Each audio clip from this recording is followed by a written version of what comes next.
Good morning students. आज हम अपनी वीडियो में डिस्कस करेंगे मैक्सवेल-बोल्ट्जमान स्पीड डिस्ट्रीब्यूशन लॉ।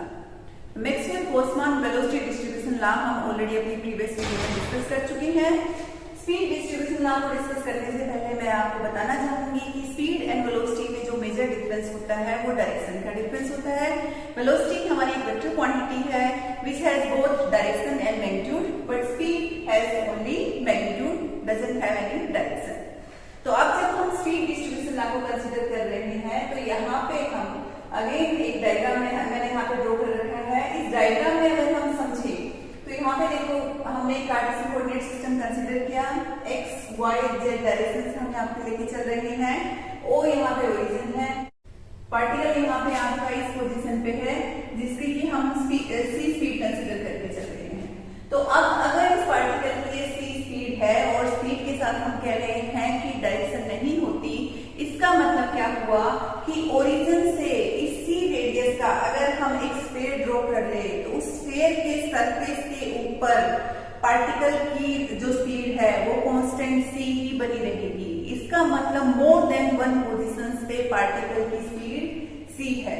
अगर ऐसा है जो कि वेलोसिटी डिस्ट्रीब्यूशन में हमारे पास नहीं था, तो स्पीड डिस्ट्रीब्यूशन में हमारे पास मोर देन वन पोजीशन पे पार्टिकल की स्पीड सी ही बनी रही है। तो इसका मतलब है यहाँ पे क्या मॉडिफिकेशन हो गया, यहाँ पे हम लेके चलेंगे एक group of cell in phase space corresponding to speed of molecule in the range, जो स्पीड चेंज हो रही है किस रेंज में, c to c plus dc।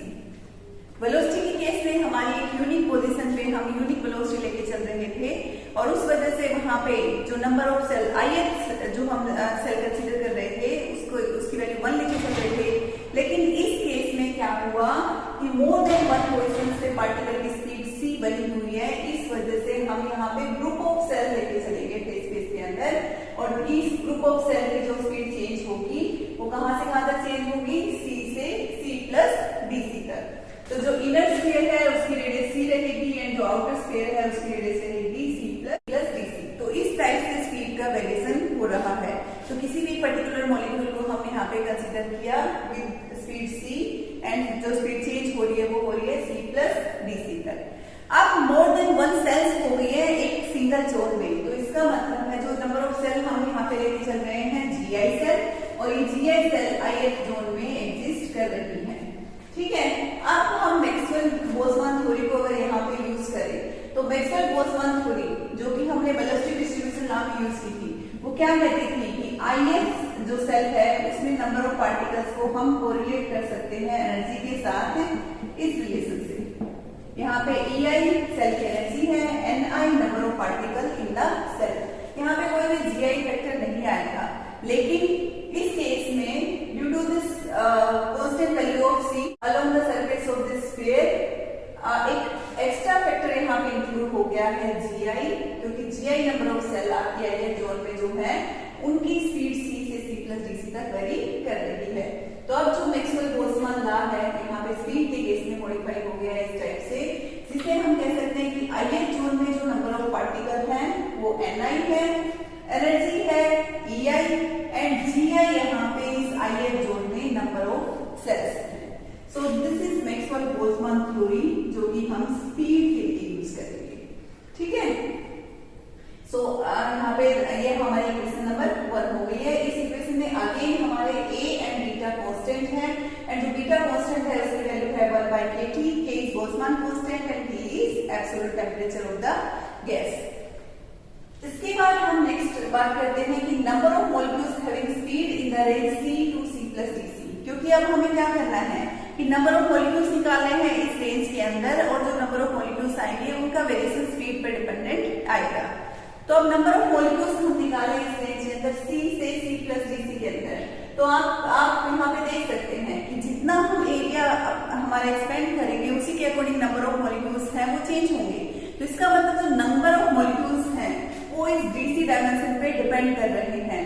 तो नंबर ऑफ मॉलिक्यूल्स हम कह सकते हैं, यहाँ पे हमने नंबर ऑफ मॉलिक्यूल लिए हैं ni, तो these ni are proportional to dc। ठीक है, और ni अब dc के प्रोपोर्शनल है तो प्रोपोर्शनल की कांस्टेंट अगर हम यूज करें तो हम कह सकते हैं this ni is equals to nc dc। तो जो आपकी नंबर ऑफ मॉलिक्यूल्स इस पर्टिकुलर रेंज में लाई कर रहे हैं, जिनकी स्पीड c से c प्लस dc के बीच में है, वो नंबर ऑफ मॉलिक्यूल्स कितने आ गए आपके ni equals to nc dc। This is equation number 2। अब इक्वेशन नंबर 1 में भी हमारे पास ni की रिलेशन है, इक्वेशन 2 में भी ni की रिलेशन है। इन दोनों इक्वेशंस को जब हम एक दूसरे के साथ इक्वेट करेंगे तो यहाँ से हमारे पास आएगा nc dc equals to agi exponential minus beta ei। तो ये हमारे पास मॉडिफाइड रिलेशन आ चुकी है। अब इस रिलेशन को हम सोल्व करते हैं। इसको सोल्व करने के लिए सबसे पहले हमें चाहिए gi की वैल्यू, नंबर ऑफ सेल्स जो इस ith जोन में है उसकी वैल्यू। अब number of cells ith zone में हमें निकालना है, तो इसको कैसे निकालेंगे? नंबर ऑफ सेल्स किसी भी गिवन जोन में है उसको निकालने के लिए हम क्या फॉर्मूला यूज करेंगे? Volume of zone in phase space divide by volume of one cell. कि आपके पास कोई पर्टिकुलर जोन है, इस पर्टिकुलर जोन का जो वॉल्यूम है उसको हम इसके अंदर जो सेल्स बनी हुई है इस इंडिविजुअल सेल के वॉल्यूम से अगर डिवाइड करेंगे तो टोटल नंबर ऑफ सेल इस जोन में कितनी है वो हमारे पास आ जाएगी। तो यहाँ पे GI के लिए हमने फॉर्मूला यूज कर दिया volume of zone in phase space divide by volume of one cell. अब volume of zone in phase space में वॉल्यूम किसी भी जोन का निकालना है तो उसके लिए हमें क्या करना पड़ेगा? जब फेज स्पेस की बात कर रहे हैं तो हमारे पास 6 डायमेंशंस होती हैं, 3 डायमेंशंस पोजीशन के रिस्पेक्ट में होती हैं, 3 डायमेंशंस हमारे पास वेलोसिटी के रिस्पेक्ट में होती हैं।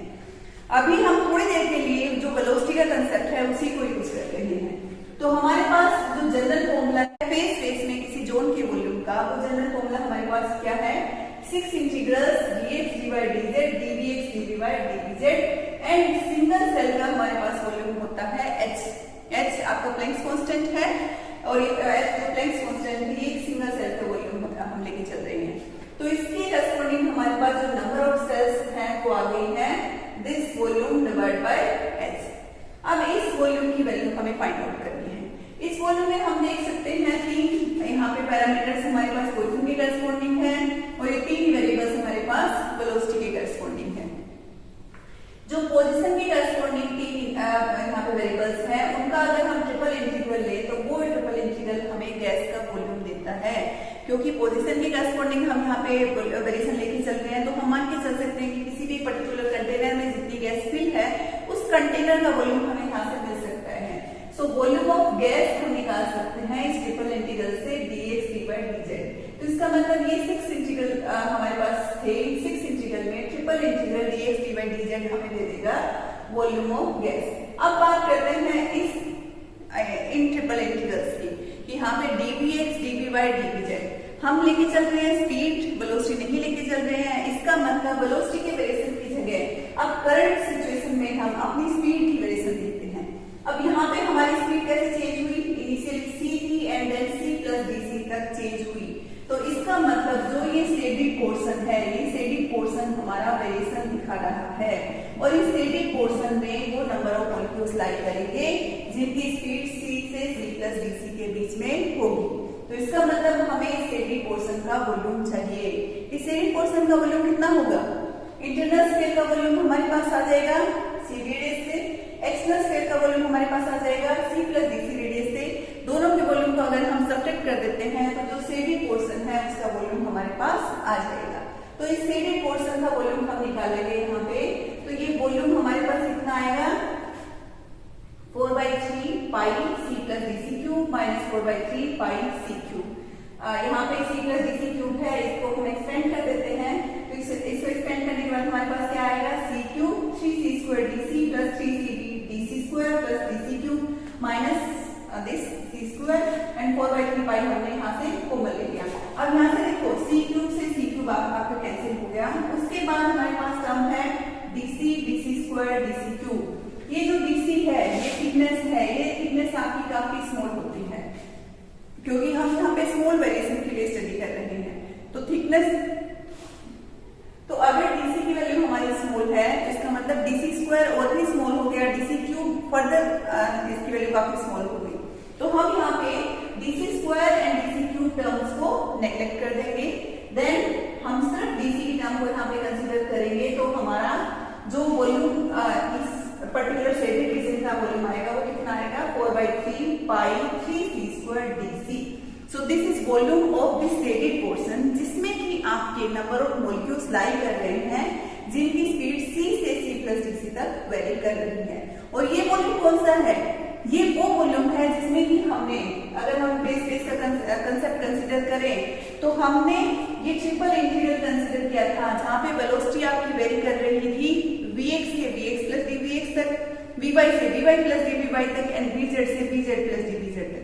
तो इसका मतलब ये triple integral dVx dVy dVz किसके इक्वल हो जाएगा? हमारा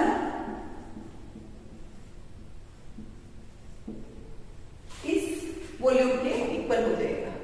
तो यहाँ पे हमारे पास इस ट्रिपल इंटीग्रल की वैल्यू आ गई है एंड फर्दर इस ट्रिपल इंटीग्रल की वैल्यू आ गई है। इन दोनों की वैल्यू जब हम यहाँ पे पुट करेंगे तो हमारे पास GI जो नंबर ऑफ सेल्स हैं उनकी वैल्यू, उसकी वैल्यू आ जाएगी and GI number of cells हम यहाँ से निकाल सकते हैं दोनों ट्रिपल इंटीग्रल्स की वैल्यू पुट करके। सो GI सेल हमारे पास आ गई है 4 पाई V C² by H। अब GI सेल की वैल्यू हमारे पास आ गई है, तो इन वैल्यूज, इस GI वैल्यू को हम यहाँ पे पुट कर देंगे। इसको फर्दर सोल्व करते हैं। हमने अपनी प्रीवियस स्लाइड में कैलकुलेट किया था नंबर ऑफ GI सेल्स की वैल्यू एंड GI जो नंबर ऑफ सेल्स हैं किसी भी आईए जोन के अंदर, उसकी वैल्यू हमारे पास आई थी 4 पाई V C² by H। अब हमारे पास नंबर ऑफ पार्टिकल्स किसी भी आईए जोन में कितने आ रहे थे, और नंबर ऑफ पार्टिकल्स हमारे पास इस मैक्सवेल-बोल्ट्जमान लॉ की हेल्प से हम इस टाइप से लिख सकते थे। और ये नंबर ऑफ पार्टिकल्स अगर हम वेलोसिटी के रिस्पेक्ट में लिखें तो इनको हम NC/DC भी लिख पा रहे थे। तो यहाँ से अगर हम GI की वैल्यू यहाँ पे सब्स्टिट्यूट कर देते हैं तो NC/DC की वैल्यू हमारे पास आएगी A 4 pi V C² by H into this exponential term, exponential minus beta E की वैल्यू हमारे पास है हाफ m C²DC। तो ये वैल्यू आ गई है हमारे पास अब NC/DC की। अब इस वैल्यू को हम फर्दर सोल्व करते हैं। अब इसमें देखो हमारे पास ये कांस्टेंट क्वांटिटी है A 4 pi V by H, ठीक है। अब इस कांस्टेंट क्वांटिटी को हम कोई भी B कांस्टेंट मान लेते हैं। ध्यान रखना कि ये B बीटा से डिफरेंट है, तो यहाँ पे हमने इस कांस्टेंट वैल्यू को एक B कांस्टेंट मान लिया है। तो ये हमारे पास NC/DC की वैल्यू होगी B C² exponential minus beta MC² by 2 into DC। तो अब यहाँ पे इस NC/DC को कैलकुलेट करना है, तो उसके लिए सबसे पहले हमें इस B कांस्टेंट की वैल्यू चाहिए। अब इस B कांस्टेंट की वैल्यू हम कैसे निकालेंगे? B कांस्टेंट की वैल्यू निकालने के लिए हम सबसे पहले निकालते हैं total number of gas molecules, और जिसको कि हम N से रिप्रेजेंट कर देते हैं। अब total number of gas molecule निकालने हैं तो उसके लिए हमने क्या किया था? वेलोसिटी डिस्ट्रीब्यूशन लॉ में भी हमने क्या किया था कि जो हमारे पास यहाँ पे गैस मॉलिक्यूल का वेरिएशन है स्पीड के साथ है, इसको हम इंटीग्रेट कर देते हैं होल स्पेस में। अब यहाँ पे हम अगर इंटीग्रेशन की लिमिट्स की बात करेंगे तो स्पीड कभी भी नेगेटिव नहीं होती, तो इसका मतलब है यहाँ पे जो NC/DC जो वेरिएशन आ रहा है हमारे पास, इसको हम इंटीग्रेट करेंगे 0 to इंफिनिटी। वेलोसिटी के केस में हमने -∞ to +∞ तक इंटीग्रल लिया था, लेकिन इस केस में इंटीग्रल आपका कहाँ से होगा? 0 से इंफिनिटी। तो इस वजह से total number of gas molecules हम निकाल रहे हैं, तो NC/DC को हमने इंटीग्रेट किया 0 to इंफिनिटी तक। अब NC/DC को इंटीग्रेट करना है तो सबसे पहले हम NC/DC की जो वैल्यू है इस वैल्यू को इस इंटीग्रल में पुट कर देते हैं। इस वैल्यू को इंटीग्रल में पुट करने के बाद हम देख रहे हैं कि B कांस्टेंट है, कांस्टेंट टर्म को इंटीग्रल से बाहर निकाला, देन हमारे पास आया integration 0 to infinity C² exponential minus beta MC² by 2 into DC। This is again a standard integral, और इस टाइप का स्टैंडर्ड इंटीग्रल है हमारे पास, उसकी डायरेक्ट हमारे पास वैल्यू ये होती है। अब आपका स्टैंडर्ड इंटीग्रल क्या है? यहाँ पे B हम लेके चल रहे हैं variable, so B² exponential minus BB² dV equals to 1/4 square root pi divide by B2। B क्या है यहाँ पे? नेगेटिव ऑफ B² का जो कोफिशिएंट है वो। तो इसी स्टैंडर्ड इंटीग्रल को अगर हम यहाँ पे यूज करें तो इस इंटीग्रल की वैल्यू हमारे पास क्या आएगी? इस इंटीग्रल की वैल्यू हमारे पास आएगी 1/4 square root of pi by B³ और B यहाँ पे क्या है? B यहाँ पे हमारे पास है बीटा m/2। तो इसका जब क्यूब लेके चलेंगे तो ये हमारे पास हो जाएगा β³ m³ डिवाइड बाय 8 हमने न्यूमरेटर में शिफ्ट कर दिया। तो ये वैल्यू आ गई हमारे इस इंटीग्रल की। अब इस वैल्यू को जब हम यहाँ पे पुट करेंगे तो हमारे पास वैल्यू आ जाएगी n की, और n क्या है? Total number of gas molecules. अब total number of gas molecule हमारे पास एक नॉन क्वांटिटी है, तो जो B कांस्टेंट है इसको हम इन नॉन पैरामीटर्स की फॉर्म में फाइंड आउट कर लेते हैं। सो B कांस्टेंट की वैल्यू हमारे पास हो जाएगी 4 times of n square root B³ m³ divide by 8। अब इस फॉर्मूले को थोड़ा सा हम एडजस्ट कर देते हैं। हमने क्या किया, पहले तो बीटा की वैल्यू को 1/kt की फॉर्म में पुट कर दिया, तो ये हो गया 1/kt क्यूब m³ अपॉन 8 पाई। अब यहाँ से आप देखो, मैं यहाँ से इसको लिख सकती हूँ 2³ ठीक है। पाई फैक्टर मेरे पास सिंगल है, तो मैंने क्या किया, इसको पाई स्क्वायर से मल्टीप्लाई किया, पाई स्क्वायर से डिवाइड किया। तो पाई स्क्वायर से मल्टीप्लाई किया है, उस पाई स्क्वायर को मैं स्क्वायर रूट के बाहर निकाल लेती हूँ, तो मेरे पास हो जाएगा 4n पाई।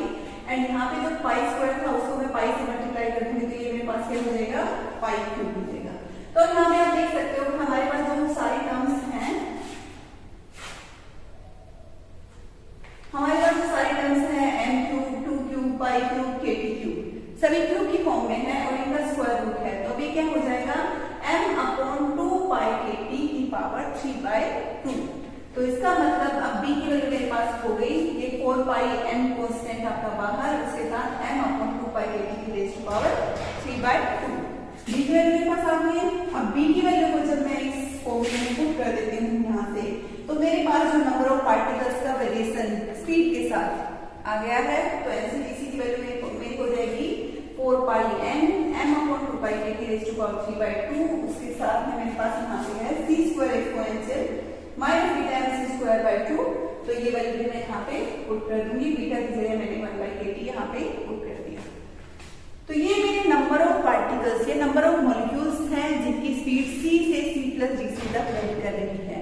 अगर मैं इस टर्म को थोड़ा जनरलाइज कर देती हूँ, मैं कहती हूँ मेरे पास total number of gas molecule हैं स्मॉल n, और इन स्मॉल n मॉलिक्यूल्स में dn जो मॉलिक्यूल हैं वो स्पीड का वेरिएशन दिखा रहे हैं between c to c+dc।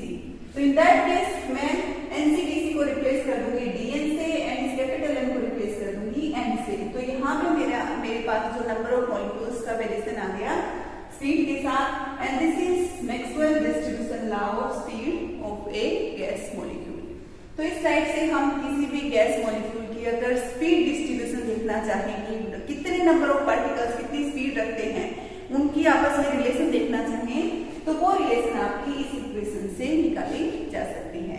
So this is Maxwell Boltzmann law of speed distribution. I hope आपको ये क्लियर हुआ होगा। अगर इसमें कोई डाउट है तो उसको आप पूछ सकते हैं।